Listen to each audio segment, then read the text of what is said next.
This is the Iraqi province of Diyala.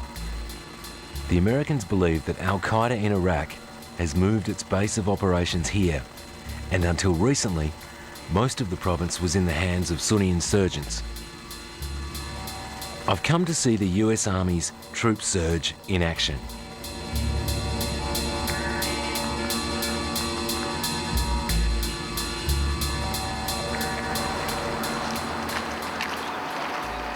Since last November, the troops here have suffered more casualties than any other US unit in Iraq. More than 80 dead. Putting a number on casualties and using it as a soundbite doesn't really work. What matters is the achievements of all of the soldiers during their time here.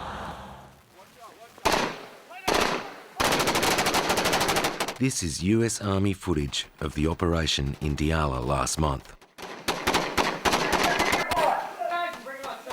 After an intense firefight, the soldiers arrested 8 suspected insurgents and released men they had imprisoned and beaten.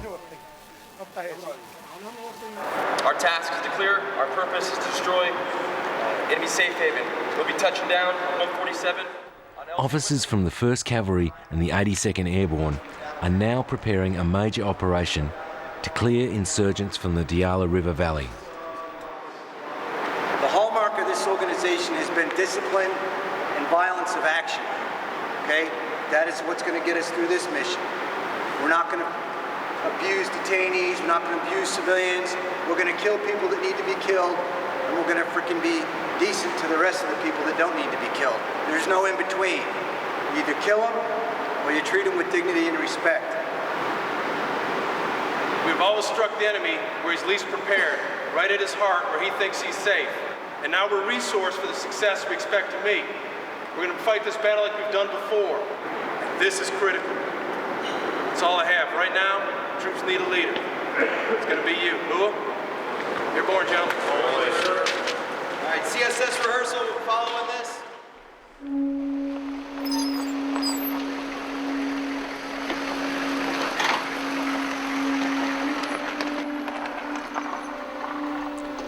The plan is simple.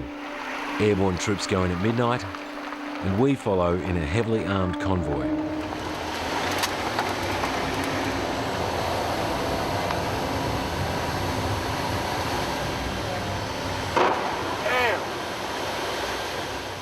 As we cautiously make our way, we hear artillery.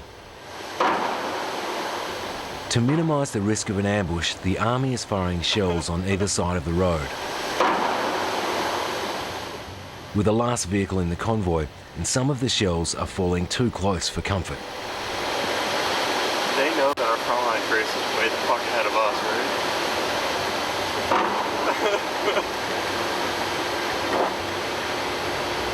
right? We don't have far to travel, but progress is painfully slow.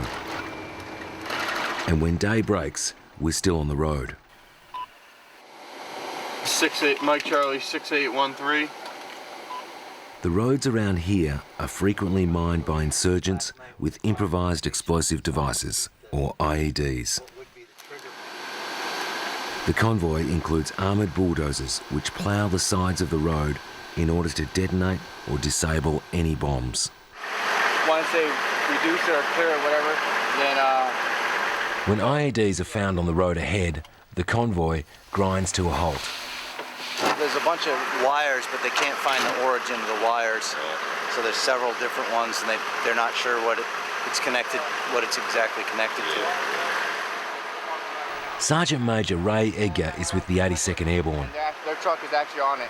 He and his men have been here for a year now, and they know that 70% of all US casualties in Iraq are caused by IEDs.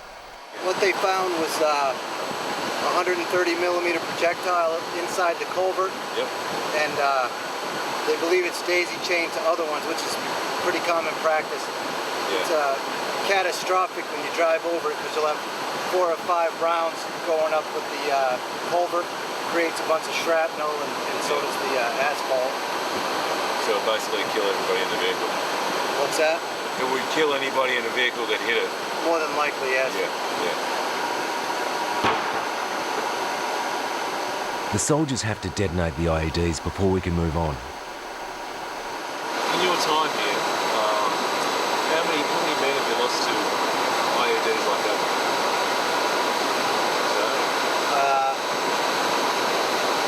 Say 4. We lost not to that specific type in a culvert, but we lost 4 to a deep buried IED at a different location.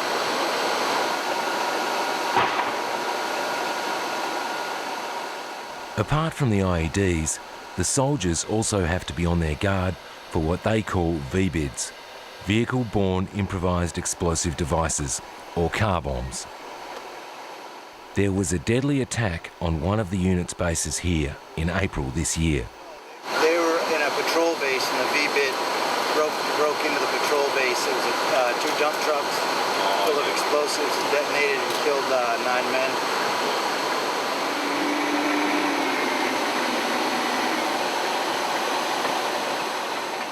It has taken us 15 hours to travel less than 30 kilometres, but we finally reached the village of Had Maxa.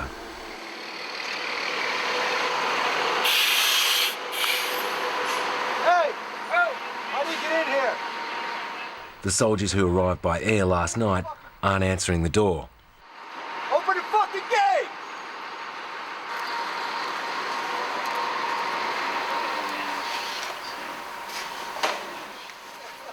This abandoned school has become their patrol base. The soldiers are exhausted, having spent the night clearing houses in the village looking for insurgents. They've already arrested 8 men and found some weapons.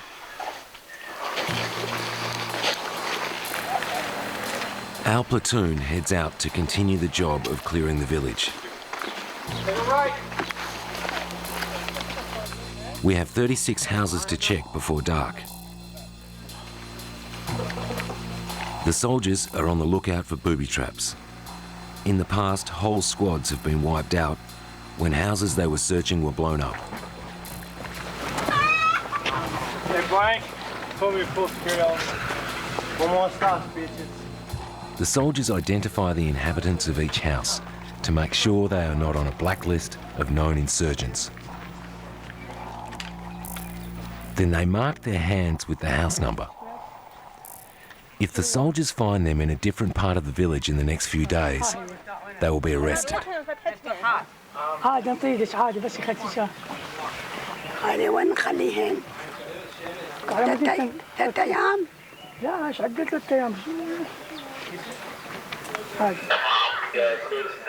Hey, come here, Howard. Bring him in here.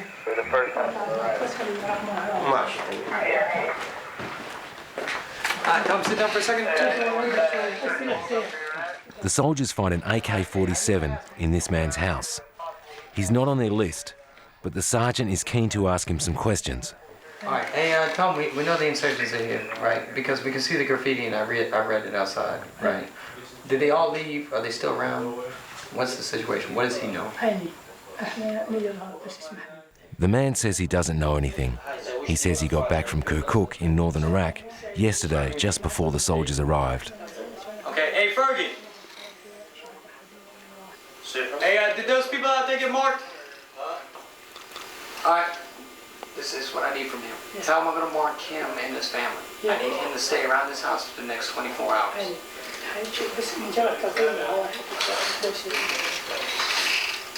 Okay. Yeah, hey, tell him no going around because we got to see every house here. If he goes somewhere to a different part of the neighborhood, I'll arrest him. So, okay.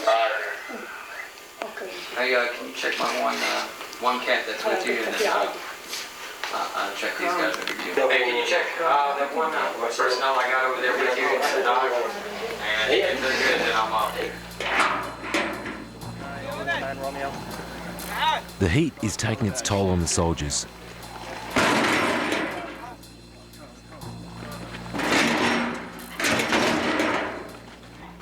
It's around 50 degrees Celsius, and some of the men are suffering from heat exhaustion. Can't just get it all out. It's not good for him. This soldier has been throwing up and medics have given another 2 men some saline solution through an intravenous drip. What happened, man? You just had no day. Yeah, just dehydrated from walking too far. Heat's pretty crazy out here, carrying a lot of gear, so sometimes you just can't drink enough water. Just gonna lay down until lightheadedness and some cramps go away, and I'll push on. You alright, Doc?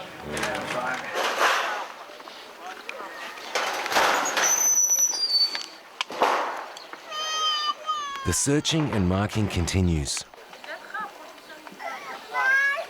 You already have marking on your damn hand. Why'd you wash it off? ليش مسحتها? Okay, come here. That's on time. That he's got to be careful. لا تمسحها هذه، لا تطلع برا. تمسحها خليها 24 ساعة. Tell him he cannot wash this off. لا تمسحها ولا تغسلها، حد باكر. Tell him it's for his safety. Yeah. You alright?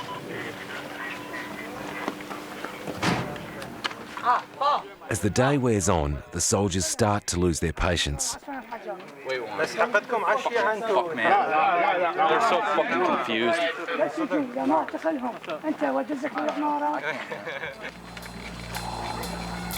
The troops are exhausted. As night falls, they head back to their makeshift base. The village is not yet secure, and they need to be up before dawn. Crazy!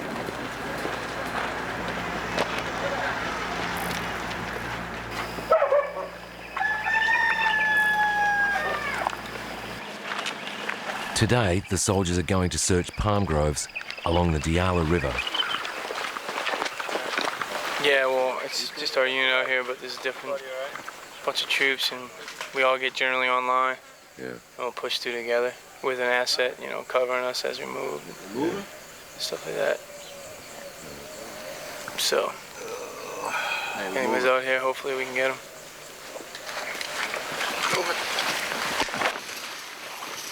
They believe that any insurgents who fled yesterday's searches could be hiding out here. Usually we're not this close, but terrain dictates how close you are sometimes.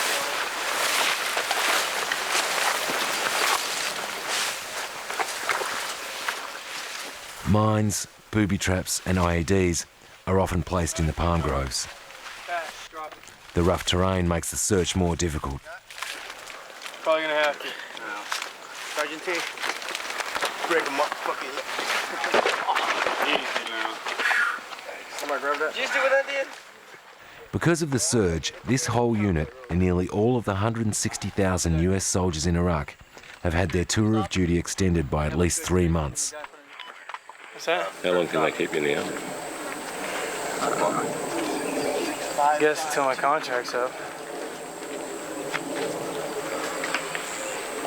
After this is over, I'll have 17 months. The average soldier spends 15 months here. When they talk about their time in the army, it sounds a little like jail. Do you reckon they'll deploy you again? No.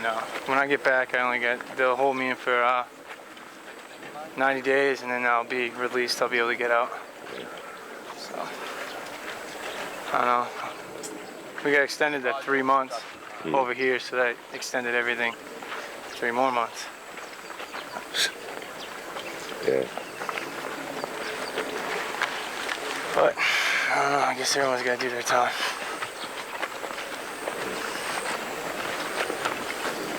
Jesus fucking Christ. You gotta be fucking shitting me. We're gonna head back to the road. Yeah. We can't move any further. After several hours of searching, the soldiers reach a dead end. You get used to it after a while. The other force, you treat everybody with dignity and respect, and that shows them that you honor them, and they're looking forward to your presence here. Later tonight, the US troops will leave the village in the hands of these Iraqi soldiers. They're being briefed by the operations commander, Lieutenant Colonel Poppas. The feedback we've gotten from the villagers throughout the whole area of Max are they're very excited about you being here. They see you as a fair, impartial, unbiased that's going to bring and support the safety and security of the area. The further up the chain of command you go, the more positive the soldiers seem to be. So, Colonel, are you happy with the way things are going? Oh, very happy. Yeah. as we projected out, I mean, as you know, with this operation, the intent was to clear. You started the genesis of what we saw throughout other villages. Al-Qaeda starting to come in, force out the Shia population, start to impose their own law. Since we caught it at the inception, we came in, we forced them out. As you saw yesterday, and working with both the route up here to been IED'd, they tried to isolate it. All things that our intel had told us. And in clearing the village itself, the villagers came forward, identified those Al-Qaeda that had remained here, those that had been left behind to also inform for them.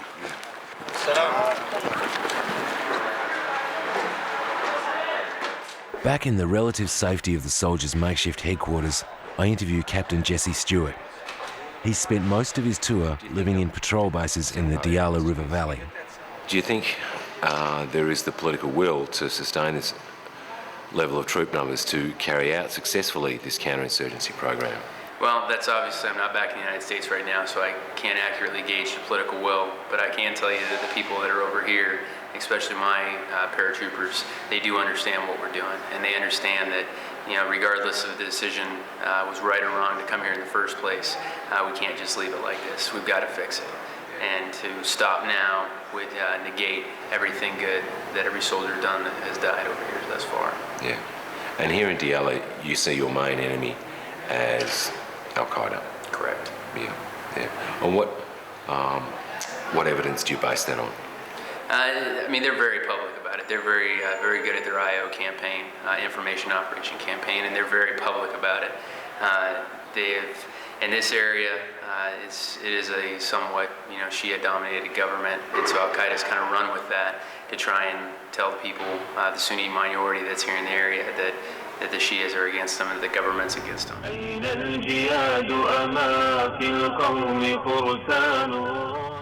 This is the propaganda campaign the captain is talking about. An Al-Qaeda video found by soldiers in a recent house search in Diyala. It shows an Iraqi soldier being beheaded in public as a traitor, as villagers stand by watching.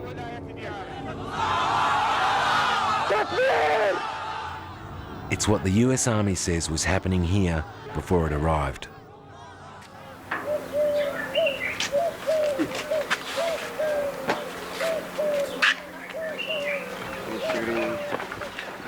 In September, the US military commander in Iraq, General David Petraeus, will return to Washington and report on the progress of the surge.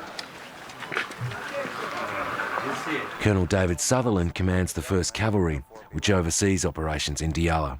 What do you think will happen to the situation here in Diyala? Well, I support my chain of command, and if they make the decision to draw down, then the Iraqi security forces, the Iraqi government will have to react to that, but I will do what I'm told. Right now, I have a fight. The fight's in Diyala, and the fight's against Al-Qaeda, and that's what I'm focused on right now.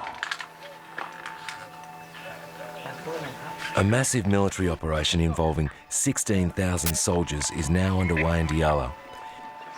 Its stated goal is to finally deny the Diyala River Valley to Al-Qaeda as a safe haven. But in the blistering heat of an Iraqi summer, this is a last-ditch strategy by an army being pushed to its limit.